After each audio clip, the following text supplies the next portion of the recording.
అదరగొట్టే కారం రంగు రుచి ఆచి కారం పొడి. భారతదేశ జనాభా గణనకు కేంద్ర కేబినెట్ నిర్ణయం తీసుకుంది. ఆధునిక డిజిటల్ టెక్నాలజీతో జనగణన చేపట్టాలని నిర్ణయించారు. జనగణన కోసం 11,718 కోట్ల రూపాయల నిధులను కేటాయించారు.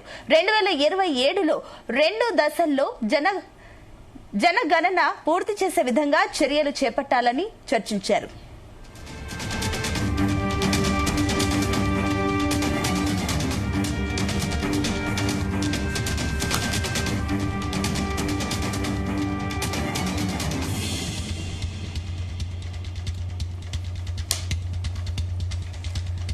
ఇక 2027లో డిజిటల్ టెక్నాలజీతో జనాభా గణన చేయబోతున్నారు. ఇదే అంశానికి సంబంధించి మరిన్ని డీటెయిల్స్ మా చీఫ్ న్యూస్ కోఆర్డినేటర్ రాధాకృష్ణ అందిస్తారు. రాధాకృష్ణ. Good evening Sunitha. దేశ జనాభా గణనకు కేంద్ర కేబినెట్ ఇప్పటికే కీలక నిర్ణయం తీసుకున్న విషయం తెలిసిందే. సో ఇప్పుడు తాజాగా మరొక నిర్ణయం ఆధునిక అంటే సాంకేతిక పరిజ్ఞానంతో డిజిటల్ టెక్నాలజీతో పూర్తి స్థాయిలో ఈ జనగణన చేపట్టాలని నిర్ణయించింది. దీనికోసం కొంత నిధులు కూడా కేటాయించింది. సుమారు 11,718 కోట్ల రూపాయలు కూడా నిధులను కేటాయించేందుకు కేబినెట్ ఆమోద ముద్ర వేసింది. సో 2020లో 2 దశల్లో 2 దఫాలుగా ఈ యొక్క జనగణన పూర్తి చేసేలా చర్యలు చేపట్టాలని కూడా కేబినెట్ డిసైడ్ చేసింది. అయితే గతంలో 2026 అక్టోబర్ 1 నాటికి ఒక దశ, మిగతా ప్రాంతాల్లో 2027 మార్చికి 2వ దశ పూర్తి స్థాయిలో ఈ జనగణన చేయాలని కేంద్రం ఇప్పటికే నోటిఫికేషన్ ఇచ్చింది. సో దీనికి సంబంధించి ఇప్పటికే కేంద్రం నోటిఫికేషన్ ఇచ్చింది. ఇది ప్రస్తుతం జరగబోయే జనగణన 16వ జనగణన. సో ఇది 2 దశల్లో జరగబోతా ఉంది. సో ఎందుకంటే దేశవ్యాప్తంగా ఇప్పటికి 2011లో చివరిసారిగా జనగణన జరిగింది. ఇప్పుడు తాజాగా మరొకసారి 16వ జనగణన ఇప్పుడు జరగబోతోంది 2 దశల్లో. సో జనాభా లెక్కింపు సంబంధించి కేంద్ర హోంశాఖ గతంలోనే ఈ నోటిఫికేషన్ జారీ చేసింది. సో మొత్తంగా కూడా 2026 ఏప్రిల్లోనే ఈ యొక్క జనగణన ప్రారంభం కాబోతా ఉంది. సో ఇక 2వ దశ, ఫస్ట్ దశలో మొత్తంగా కూడా ఏంటంటే పాపులేషన్ ఎంత ఉన్నారు, ఎన్యూమరేషన్ సంబంధించి ప్రజల యొక్క సామాజిక, ఆర్థిక, సాంస్కృతిక వివరాలన్నింటినీ కూడా సేకరిస్తారు. సో దీంతో పాటుగా కొన్ని ప్రత్యేక పరిస్థితుల నేపథ్యంలో జమ్మూ కాశ్మీర్, లడాక్, ఉత్తరాఖండ్, హిమాచల్ ప్రదేశ్ లాంటి కాశ్మీర్ లాంటి ప్లేస్లలో 2026 అక్టోబర్ 1 నాటికి మొదటి దఫాలోనే ఈ యొక్క పూర్తి స్థాయిలో జనగణన పూర్తి చేయాలని డిసైడ్ చేశారు. ఎందుకంటే అక్కడ మంచి ఎక్కువ ఉంటుంది కాబట్టి మొదట విడతగా అక్టోబర్ 1 నాటికి ఇక్కడ పూర్తి చేయాలని డిసైడ్ చేశారు. అదే సందర్భంలో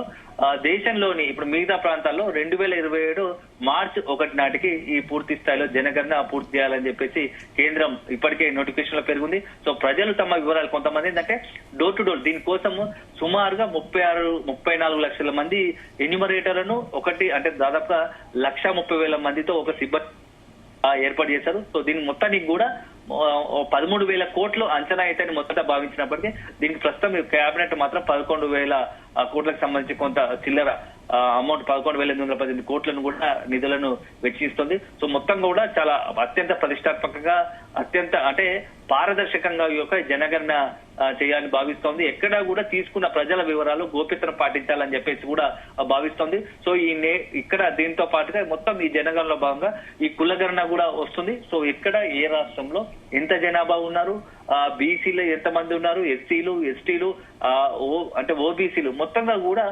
దేశంలో వివిధ రాష్ట్రాలకు సంబంధించి సామాజిక, ఆర్థిక, సాంస్కృతిక వివరాలన్నీ కూడా పూర్తి స్థాయిలో ఈ యొక్క జనగణనలో రాబోతా ఉన్నాయి. సో మొత్తం కూడా అక్కడ ఉన్నటువంటి సామాజిక పరిస్థితులేంది, ఆర్థిక పరిస్థితులేంది, సాంస్కృతిక పరిస్థితులన్నిటి కూడా ఈ యొక్క జనగణనలో కూడా పూర్తి స్థాయిలో వచ్చే అవకాశం ఉంది. అయితే రాధాకృష్ణ, ఇప్పుడు 2027లో ఈ డిజిటల్ టెక్నాలజీతో ఈ జనగణన ఏదైతే చేయాలని భావిస్తున్నారో, ఈ డిజిటల్ టెక్నాలజీ ఏ రకంగా యూజ్ చేయబోతున్నారు, దీని పాత్ర ఏ రకంగా ఉండబోతుంది? ఈజియెస్ట్ గా ఎప్పటికప్పుడు ఇప్పుడు దాదాపు 34 లక్షల మంది ఎమ్యునేటర్లు ఉన్న నేపథ్యంలో కొంత టెక్నాలజీకి అనుగుణంగానే దానికి వాడుకొని వెంటనే ఆ యొక్క తీసుకున్నటువంటి కుల జనగణనలో సంబంధించి తీసుకున్నటువంటి సమాచారాన్ని వెంటనే ఒక డిజిటల్ దాంట్లో రికార్డ్ చేసి పెట్టడం, ఎప్పటికప్పుడు దానికి అనుగుణంగా ఆ ఇంటికి సంబంధించి ఎవరైతే ఎక్కడైతే ఎమ్యునేటర్లు వెళ్లి వివరాలు సేకరిస్తారో దాన్ని వెంటనే డిజిటల్ గా కొంత సాంకేతిక ప్రజ్ఞాతో డిజిటల్ లో రికార్డ్ చేసి పెట్టుకుంటే ఎప్పటికైనా ఈజీగా అవుతుంది. సో వెంటనే దాంట్లో దీనికోసం కొంత ఆ టెక్నాలజీ ఉపయోగించి పెద్ద ఎత్తున డిజిటల్ ఐప్యాడ్ లాంటివి కూడా సిబ్బందికి ఇచ్చే అవకాశాలు కనబడుతున్నాయి. అదే సందర్భంలో దీంట్లో ముఖ్యంగా ఏంటంటే ఇటీవల కాలంలో పెద్ద ఎత్తున ఈ కులాల ప్రస్తావన వస్తుంది కాబట్టి అసలు బీసీల నిష్పత్తి ఎంత, ఎస్సీ ఎస్టీలు ఇలా మొత్తంగా దేశవ్యాప్తంగా అధికారికంగా ఈ కులగణనకు సంబంధించి కావచ్చు, జనగణనకు సంబంధించి పూర్తి వివరాలు దాంట్లో డిజిటలైజేషన్ ఉంటది. సో ఇది ఎప్పటికైనా ఉంటుంది. ఒకవేళ అధికారిక భవిష్యత్తులో దీనికి సంబంధించి డాటా కూడా పూర్తి స్థాయిలో మొత్తం పూర్తయిన తర్వాత, జనగణన పూర్తయిన తర్వాత ప్రజలకు కూడా అందుబాటులో ఉండే విధంగా కూడా రికార్డ్ చేస్తున్న పరిస్థితి కనబడతా ఉంది. సో ఒక రకంగా 2011 తర్వాత ఇప్పుడు ఈ యొక్క జనగణనకు సంబంధించి ఈ యొక్క చేపట్టబోతున్నారు. సో చాలా గతంలో చేసిన 2011 తర్వాత ఎక్కువ తర్వాత ఇప్పుడు దాదాపు 15 సంవత్సరాల తర్వాత, అంటే 2026లో స్టార్ట్ అవుతుంది కాబట్టి 15 సంవత్సరాల తర్వాత ఈ యొక్క జనగణన చేపట్టబోతున్నాంతో మొత్తం దేశ జనాభా ఎంత ఉంది, ఆ జనాభాలో మహిళలు ఎంత, పురుషులు ఎంత, అసలు ఏ రాష్ట్రంలో ఎంత మంది ఉన్నారు, ఏ సామాజిక వర్గం ఎంత ఉంది, ఓసీల నిష్పత్తి ఎంత, బీసీలు ఎస్సీలు ఎస్టీల వాటా ఎంత.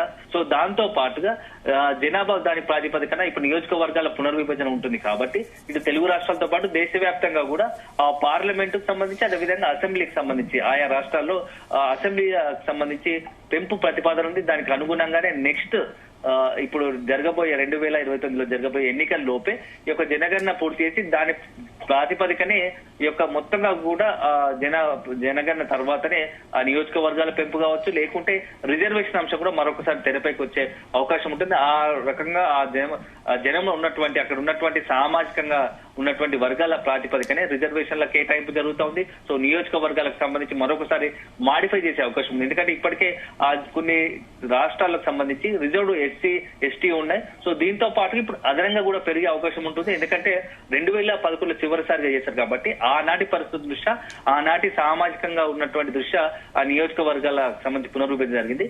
ఇప్పుడు తాజాగా మరొకసారి దాంట్లో ఇప్పుడు ఏంటంటే తెలుగు రాష్ట్రాలు కొత్తగా విభజన జరిగాయి. ఇప్పుడు పాతగా ఉన్నటువంటి 2011 ఆధారితంగానే నియోజకవర్గాలు నడుస్తున్నాయి కాబట్టి ఆ నెక్స్ట్ జరగబోయే 2020లో జనగణన పూర్తయితే ఆ తర్వాతే నియోజకవర్గాల పునర్విభజన, మరొకసారి నియోజకవర్గాలకు సంబంధించి రిజర్వేషన్లు కూడా మరొకసారి కొంత మారే అవకాశం కూడా స్పష్టంగా కనబడుతుంది. సో ఏదేమైనా ఇప్పుడు జనగణనతో మరొకసారి మొత్తంగా కూడా కేంద్రం పూర్తి స్థాయిలో చాలా అత్యంత పారదర్శకంగా డిజిటలైజ్ చేసి ఈ యొక్క జనగణన చేపట్టాలని తీసుకుంటుంది. సో జనగణనకు సంబంధించి ఇప్పటికే కేంద్రం గెజిట్ నోటిఫికేషన్ విడుదల చేసింది. ఎక్కడా కూడా దీనికి సంబంధించి చిన్న ఇబ్బందికర పరిస్థితి లేకుండా, అంటే ఈ జనగణనకు సంబంధించి ఎలాంటి ప్రతిపక్షాల నుంచి కావచ్చు, ఇతర పక్షాల నుంచి ఎవరికైనా దానికి సంబంధించి ఎలాంటి ఇబ్బందులు లేకుండా, ఇలాంటి ఆరోపణలు లేకుండా, విమర్శలు తావు లేకుండా జనగణన చేపడుతుంది. సో మరొకరి కొంత ఏంటంటే ఒకవేళ ఎవరైతే ఈ యొక్క ఎమ్యూనేటర్లు ఇంటికి వచ్చిన సందర్భంలో మనం ఎవరైతే సమాచారం ఇవ్వాల్సిన వాళ్ళు లేకపోతే ఆ ప్రజలు డైరెక్ట్ గానే ఆన్లైన్ లో కూడా కొంత తమకు సంబంధించిన సమాచారాన్ని ఎన్రోల్ చేసుకునే అవకాశం కూడా ఈసారి జనగణనలో కల్పిస్తున్నట్టుగా తెలుస్తోంది. దీనికి సంబంధించిన వాళ్ళు వచ్చిన సమయంలో అందుబాటులో ఎమ్యూనేటర్లు వచ్చిన సందర్భంలో ఇంటిలో కనుక అవైలబుల్ లో లేనప్పుడు ఖచ్చితంగా తర్వాతనైనా ఆన్లైన్ లో తమ యొక్క వ్యక్తిగతంగా సమాచారం, ఇంటికి సంబంధించి తమ పూర్తి స్థాయి సమాచారము ఆన్లైన్ లో కూడా చేసుకునే అవకాశం ఇచ్చారు. సో మొత్తానికైతే ఇప్పుడు ఉన్న పరిస్థితిలో తెలంగాణలో మొన్న ఈ రీసెంట్ గా కులగణన చేశారు. ఆ కులగణన చేసిన తర్వాత చాలా విషయాల్లో కొన్ని సామాజిక వర్గాలు, ముఖ్యంగా బీసీ నుంచి కూడా కొంత వ్యతిరేకత, కొంత విమర్శల ఆరోపణలు వచ్చాయి. సో ఇలాంటి పరిస్థితులు ఇప్పుడు దేశవ్యాప్తంగా చేపడుతున్నామంటే ఖచ్చితంగా ఎక్కడో ఒక దగ్గర కొన్ని పొరపాట్లు జరిగే అవకాశం ఉంటుంది. కాబట్టి అలాంటి అవకాశం లేకుండా కొంత ఆలస్యమైన పూర్తి స్థాయిలో ఖచ్చితమైన సమాచారంతో అక్కడ ఉన్నటువంటి మొత్తం దేశవ్యాప్తంగా కూడా ఈ యొక్క కులగణన చేపట్టాలని కేంద్రం నిర్ణయించింది. సో అయితే రాధాకృష్ణ, ఇప్పుడు ఏదైతే డిజిటలైజ్ తర్వాత పనులన్నీ చాలా ఫాస్ట్ గా అయిపోతున్నాయి. ఇప్పుడు మీరు అన్నట్లు 2027లో పూర్తిగా భారతదేశ ప్రజల అందరి వివరాలు అందులో గనక ఉంటే గనక ఇది థర్డ్ పార్టీ చేతిలో పడకుండా, ఎందుకంటే ఈ మధ్య సైబర్ క్రైమ్స్ కూడా పెరిగిపోతున్నాయి కాబట్టి ఆ దిశగా థర్డ్ పార్టీస్ చేతిలో పడకుండా ఏమైనా చర్యలు తీసుకుంటున్నారా?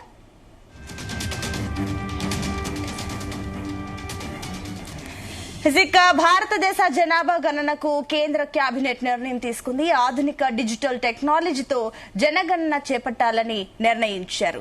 జనగణన కోసం 11,718 కోట్ల రూపాయల నిధులను కేటాయించారు. ఇక 2027లో 2 దశల్లో జనాభా గణన పూర్తి చేసే విధంగా చర్యలు చేపట్టాలని చర్చించారు.